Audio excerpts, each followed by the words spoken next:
Hi everyone, Marcus from uTu here. Going to do a quick code review on lesson 3 as we delve deeper into the NLP. So when I pop open the NLP file here, what we've done is filled in a lot more of the detail. Now I will say as we look at some of this, it's a little bit biased towards Lexa, particularly in terms of structuring the utterances using what's called here as a type of mustache notation. But for right now, I mean, what's trying to put down here is a shorthand way of what are all possible phrases that we're trying to capture.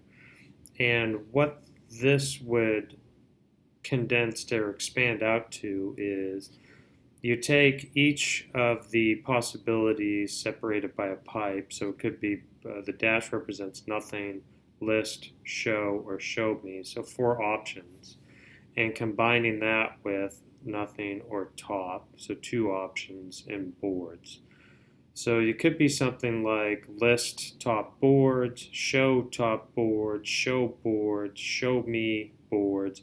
So all the various combinations of those would resolve back to the intent of get top boards.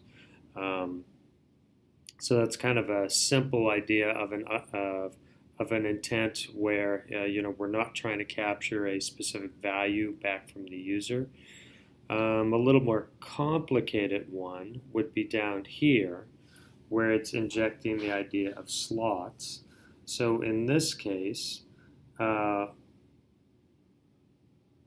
what we're saying is that we need to get an input back from the user, and we're going to call that slot that we're trying to target a categories.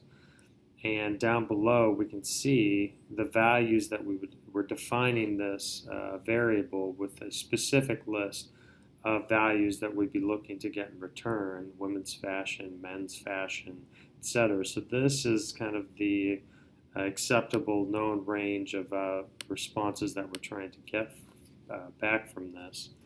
So here, for an example, what the expected utterance would be if somebody was trying to trigger the get category clips would be list products for women's fashion. So when we got that, we would know to resolve this back to the get category clips.